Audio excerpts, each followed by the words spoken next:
الحمد لله رب العالمين الرحمن الرحيم مالك يوم الدين إياك نعبد وإياك نستعين اهدنا الصراط المستقيم صراط الذين أنعمت عليهم غير المغضوب عليهم ولا الضالين.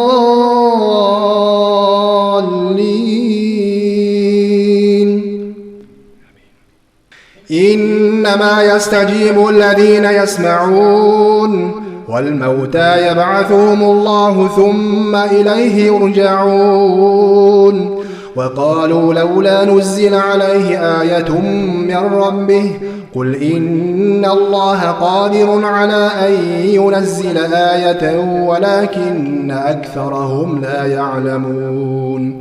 وما من دابة في الأرض ولا طائر يطير بجناحيه إلا أمثالكم ما فرطنا في الكتاب من شيء ثم إلى ربهم يحشرون. والذين كذبوا بآياتنا صم وبكم في الظلمات من يشاء الله يضلله ومن يشاء يجعله على صراط مستقيم.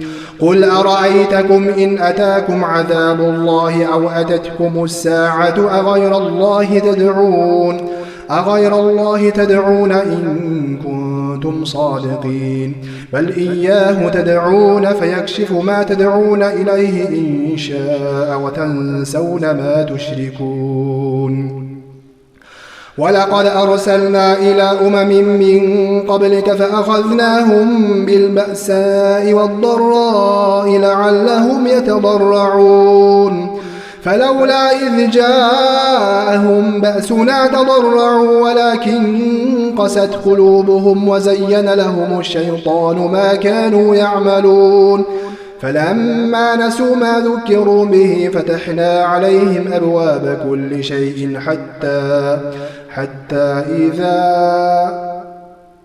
فلما نسوا ما ذكروا به فتحنا عليهم أبواب كل شيء حتى إذا فرحوا بما أوتوا أخذناهم بغتة فإذا هم مبلسون. فقطع دابر القوم الذين ظلموا والحمد لله رب العالمين. قل أرأيتم إن أخذ الله سمعكم وأبصاركم وختم على قلوبكم من إله غير الله يأتيكم به انظر كيف نصرف الآيات ثم هم يصدفون. قل أرأيتكم إن أتاكم عذاب الله بغتة أو جهرة هل يهلك إلا القوم الظالمون. وما نرسل المرسلين إلا مبشرين ومنذرين فمن آمن وأصلح فلا خوف عليهم ولا هم يحزنون. والذين كذبوا بآياتنا يمسهم العذاب بما كانوا يفسقون.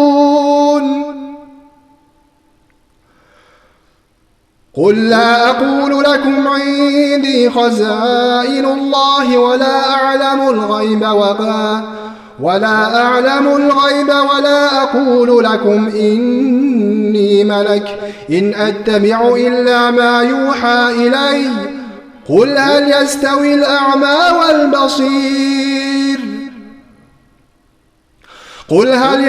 الأعمى والبصير أفلا تتفكرون. وأنذر به الذين يخافون أن يحشروا إلى ربهم ليس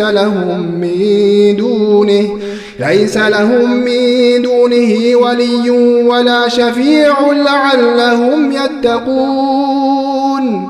ولا تطرد الذين يدعون ربهم بالغداة والعشي يريدون وجهه ما عليك من حسابهم من شيء وما من حسابك عليهم من شيء فتطردهم فتكون من الظالمين.